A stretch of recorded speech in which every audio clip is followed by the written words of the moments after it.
আরে তোমার কি নাম গো? তুমি কিন্তু খুব সুন্দর। তোমার মতো অপূর্ব সুন্দরী নারী আমি কখনো আগে দেখিনি। তুমি কোথায় চললে? যেদিকে দু চোখ যায় সেদিকে যাব। আপনি আমার রাস্তা ছাড়ুন তো। আরে কেন কেন কেন? মনে হচ্ছে তুমি খুব রেগে আছো। হ্যাঁ রেগে আছি। যার কেউ নেই তার জীবনের কোনো মানেই হয় না। দু চোখ যেদিকে যায় সেদিকে চলে যাব। তাতে বেঁচে থাকি আর মরে যাই, কোনো যায় আসে না। কার বা যায় আসে? আরে তুমি কি বললে? তোমার কেউ নেই? না বললাম তো আমার কেউ নেই। আরে যার কেউ নেই তার ফুটো আছে। তুমি একদম চিন্তা করো না, আমি আছি তোমার সাথে। তোমার পাশে আমি থাকবো। এই শাটা মারানি আমি আছি, ও নিতে ভেবো না। এই চলো চলো আমার সাথে চলো। আমি তোমার সাথে যাব? কোথায় যাব আমি? আরে তুমি আমার সাথে আমার বাড়িতে থাকবে, আমার সাথে ঘুমাবে, আমার সাথে খাবে, আমার সাথে স্নান করবে, সবকিছু আমার সাথে করবে। আজ থেকে আমি তোমার, তুমি আমার।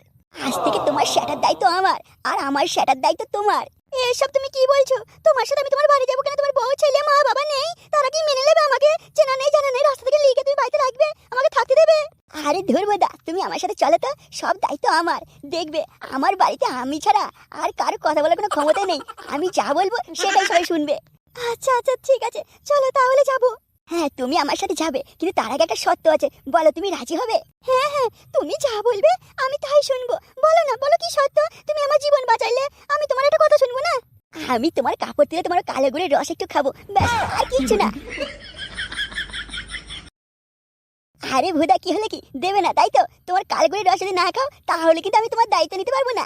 তুমি না দেখে না শুনে কিভাবে বললে কালো গুড়? কেন, তোমার সেটা কি ফর্সা নাকি? ফর্সা বলো কি গো? তুমি তোমার মুখ দেখতে পারবা। রোজ সাবান লাগিয়ে এমনি এমনি নয়, সাবান লাগিয়ে লাগিয়ে লাগিয়ে লাগিয়ে আমি একবার সাদা করে ফেলেছি সাদা। চলো তোমাকে আমার ফর্সা সাদার মুখ দেখাবো। তাহলে দেরি কেন, এসো তোমার ফর্সা সাথে আমার মুখটা দেখাও। এসো এসো এসো। আরে শোনা, এসো শোনা, আরেকটু আরেকটু। আরে শোনা, এত টাইট শোনা। আরে ঢুকছে না তো। ওরা সেই মেশিন তো তুমি। আরে শোনা, শোনা কি মজা শোনা। আরে শোনা, আরেকটু কাছে এসো শোনা, আরেকটু।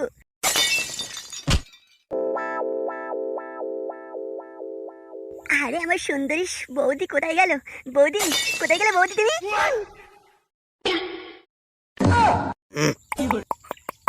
সর্দার সর্দার।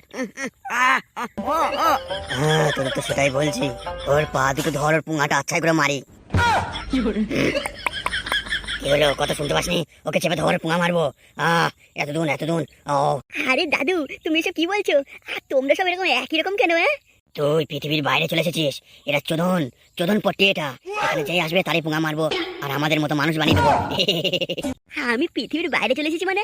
আমি তো ওই জঙ্গলে শুয়েছিলাম, তোমরাই তো আমাকে তুলে নিয়ে এসছো, আর এখন বলো কিনা আমি পৃথিবীর বাইরে চলে এসেছি? আমার পুঙা মারবে? তোমাদের মতো মানুষ বানাবো ওকে? সাটা মেরে দেবো, ছেড়ে দেবো আমাকে। আমার অনেক বন্ধু আছে। ধর ভালো করে, ধর ভালো করে, ধর ওর পুঙাটা মারি। আরে আমার ছেড়ে দাও, আমি তোমাদের কি ক্ষতি করেছি? আমার ছেড়ে দাও, আমি বাড়ি যাবো। আমি তোমাদের মতো পুঙা মারা মানুষ হবো না। একবার একবার যদি তোর পিছনে সাটাটা ভরতে পারি তাহলে তুই আমাদের মতো হয়ে যাবি। তোর আবার এখন এখানে আসলে কেন? আরে মালটা তো হেভি। ও বিশাল কচি আছে কিন্তু। এই কি তোমরা সব আমার দিকে রেগে তাকাচ্ছ কেন? আমি তো মাল বললাম, মাল মানে ভালো, ভালো, খুব ভালো। তো এখান থেকে ছাড় নেই, তুই ভাবিস না তুই বেঁচে যাবি। তোকে উঠাকো খুঁটাকো করবো। এ মারা, কেউ বলে পোঙা মারবো, কেউ বলে পিছনে সেটা ভরবো, কেউ বলে উঠাকো খুঁটা করবো। এসব মারা কোথায় এসে পড়লাম রে আমি? এই তাড়াতাড়ি বল, তোর এখানে কেন এসেছিস? বলছি সর্দার, আমাদের তো কোনো খাবার নেই, তা বলছি কি একটা শিয়াল পচা আছে, সেটা কি রান্না করবো? আরে মানে শিয়াল পচা? এ মানে এটা কি খাই রে? মানে শিয়াল পচা খাবে তোমরা? যা যা, কে রান্না কর।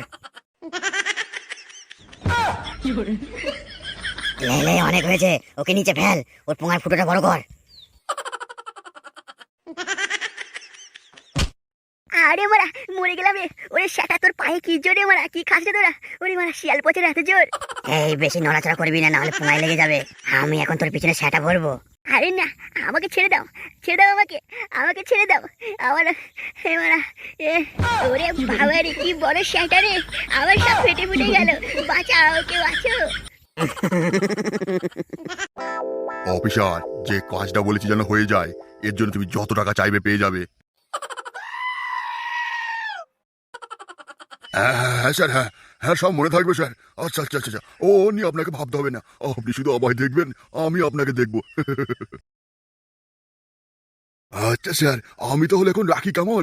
আমি এদিকটা দেখি, তারপর আপনাকে ফোন করছি। আপনি শুধু ওদিকটা একটু দেখবেন।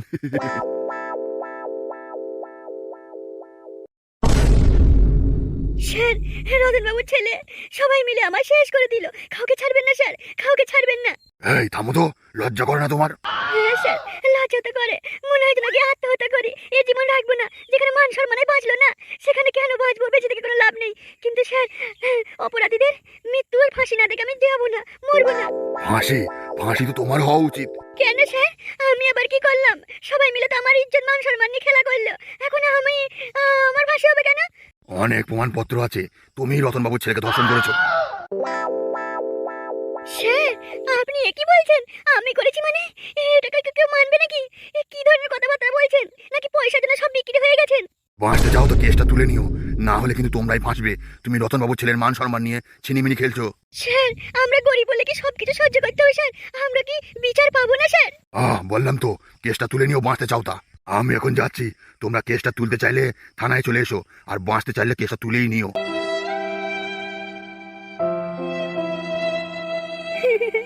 কি ধরনের অন্যায় অত্যাচার!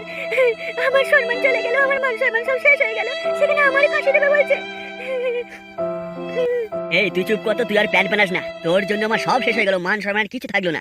আমার কি দোষ? আমি কি ইচ্ছা করে করেছি নাকি? আমি গইলে গরুকে খেতে দিতে গেছিলাম, দুটো ছানি দিয়ে আসার পথেই তো আমার সাথে এমন ঘটনা ঘটে গেল। ওই রতনের অনেক পয়সা, আর ওই পয়সার জোরে নিশ্চয়ই প্রধান সাহেবের কাছে গিয়ে সেটিং করে এসেছে। কিন্তু আমিও ছাড়বো না, এর শেষ দেখে ছাড়বো আমি। কি করবে তুমি? কি করবে? কিছু করার নেই, কারণ আমরা গরিব মানুষ। তুই চুপ করলেও তোকে বেশি কথা বলতে হবে না। কি করতে পারি সময় মতো দেখে নিবি। সব কিছুর মূল্য এই প্রধান। এই প্রধান যদি পুলিশগুলোর সাথে সেটিং না করে, আমাদের মতো গরিব মানুষগুলো বেঁচে যায়। দেখে নেবো প্রধান তোর কত গানে দম আছে। বাবু, তাহলে আমরা কখন থেকে কাজে লাগবো? তোমরা কাজে লাগবে তার আগে আমি কারখানায় গিয়ে দেখি কোন কোন জায়গাটা খালি আছে। মানে তোমাদের সেরকম জায়গা দিতে হবে তো, তোমরা তো নতুন, সব কাজ তো পারবে না। ঠিক আছে বাবু, তাড়াতাড়ি কাজের ব্যবস্থা করুন। আমরা খুব মন প্রাণে কাজ করব। আপনি যেমন বলবেন আমি তেমন কাজ করব। শুধু আমি কেন, আমার স্বামীও করবে। হ্যাঁ, একটু দেখে শুনে করবে। আমি যেটা বলবো একটু শুনবে ভালো করে, তাহলেই হবে। মাইনে নিয়ে কোনো চিন্তা করবে না, বুঝলে? হ্যাঁ বাবু, আপনি আমাদের পাশে থাকলে আমরা আবার কিসের চিন্তা করব? আচ্ছা, তোমার নাম কি গো? আমার নাম শিলা। বৌদি, আর একবার বলো তোমার নামটা কি? শিলা। বাবু, আমরা এখানে থাকবো না, আমাদের অন্য কোনো জায়গা দাও। কেন ভাই, এখানে কিছু অসুবিধা হচ্ছে? না, তবুও একটু কেমন মনে হচ্ছে। মালিকের বাড়িতে থাকা কি ঠিক? তুমি চুপ করো। মালিক যদি থাকতে তাহলে তোমার সমস্যা কিসের? বাবু, আমরা এখানেই থাকবো, যেমন রাখবে তেমন থাকবো। আচ্ছা, তোমরা এখান থেকে কোথাও যাবে না, ঠিক আছে? এটা তোমাদের গ্রাম না, কিন্তু এখানে সেখানে যাবে, হারিয়ে যাবে আর খুঁজে পাবো না। তোমরা এখানে বসো, আমি বাজার করলে আসি। বারবার বলে যাচ্ছি কিন্তু কোথাও যাবে না, হারিয়ে গেলে তখন কিন্তু খুঁজে পাবো না। না না বাবু, আমরা আপনাকে না বলে কোথাও যাব না। আমরা এখানে চুপ করে বসে থাকবো, আর যখন কারখানায় নিয়ে যাবেন মন দিয়ে প্রাণ দিয়ে কাজ করবো বাবু। তা আমরা কবে থেকে কারখানায় কাজ করবো? মারা বললাম তো, আর 2 দিন সময় লাগবে। গিয়ে দেখি কোন জায়গায় তুমি কাজ করতে পারবে। তোমরা তো নতুন, তোমরা তো কিছুই কাজ জানো না, তো তোমাদেরকে তো সেরকম জায়গা দিতে হবে। হ্যাঁ হ্যাঁ বাবু, ঠিক আছে ঠিক আছে। বৌদি, কি নাম বললে আরেকবার বলো তো? শিলা। বাবু, আপনাকে বারবার বলছি কিন্তু আমার বউর কাছ থেকে একটু দূরে থাকবেন।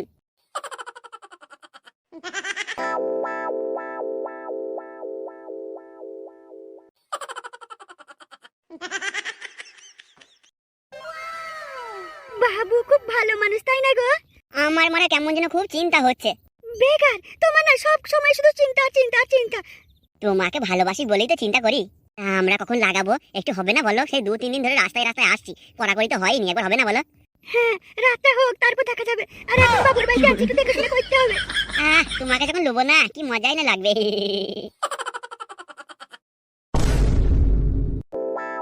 বাবু, বাবু আমায় ছেড়ে দিন বাবু, আর সহ্য করতে পারছি না বাবু।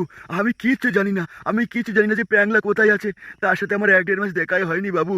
নিজের ছেলের মতো মানুষ করেছি, কিন্তু কখনো ভাবিনি সে এরকম এরকম হয়ে উঠেছে। বেই, তোদের মতো মানুষকে আমি ভালোভাবে চিনিবে? তুই সবই জানিস। না বাবু, বিশ্বাস করুন বাবু, আমি জানি না, আমি জানি না। বেই চুপ করবে। শুধু আমি একটা কথা পছন্দ করি না, না আর জানি না। ভালোই ভালোই বলে দে প্যাংলা কোথায় আছে, নাহলে কিন্তু এরপরে তোর মুখে আমি সব করে গলি ভরে দেবো। জানি না, জানি না বাবু, আমি জানি না। আরে ও কাকা, এত মার খাওয়া থেকে বলেই দাও না প্যাংলা কোথায় আছে। তাছাড়া সে তো তোমার নিজের ছেলে নয়। নিজের ছেলে না হলেও তাকে আমি অনেক ভালোবাসি, কিন্তু বিশ্বাস করে বাবা, আমি জানি না প্যাংলা কোথায় আছে। বেই, এই কাল হল ওর মেয়েদের আরো সাটা ভেঙে দে, মার।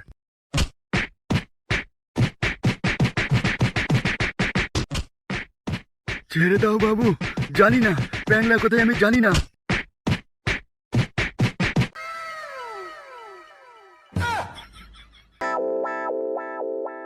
ফালতু এই প্রধানের সাথে ঝগড়া করে লাভ আছে কি? না, আমার মন বলছে আর ঝগড়া করে লাভ নেই। কারণ ওই লোকটার বউটাকে যদি ফাঁসাইতে পারি তাহলে আমিও একটা বউ পেয়ে যাব। আর ওই প্রধানের জন্য আমার বউ হারিয়েছিল, আমি যখন একটা বউ পেয়েই যাচ্ছি তাহলে আমি আর অশান্তি করে লাভ কি?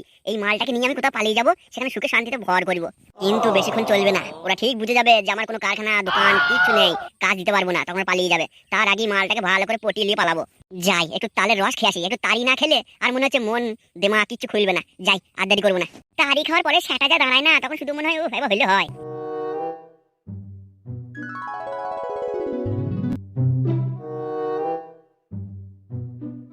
কত টাকা দিতে পারবে তুই? তুমি মারা যত টাকা বলবে আমি তত টাকাই দেবো। দরকার বাড়ি ঘর জমি জায়গা সব বিচে দেবো, কিন্তু ওই প্রধানকে মারা চাই। আর ওই প্রধানের সাথে সাথে রতনের পুরো গোষ্ঠীকে উড়িয়ে দিতে হবে। হয়ে যাবে, পয়সা পেলেই আমি সব সেটা মেরে দেবো। তাহলে আমার আজকে রাতে আমার বাড়িতে এসে দেখা করো আর টাকা নিয়ে যাও। ঠিক আছে, তো ঠিকানা আমায় লিখে দিয়ে যা।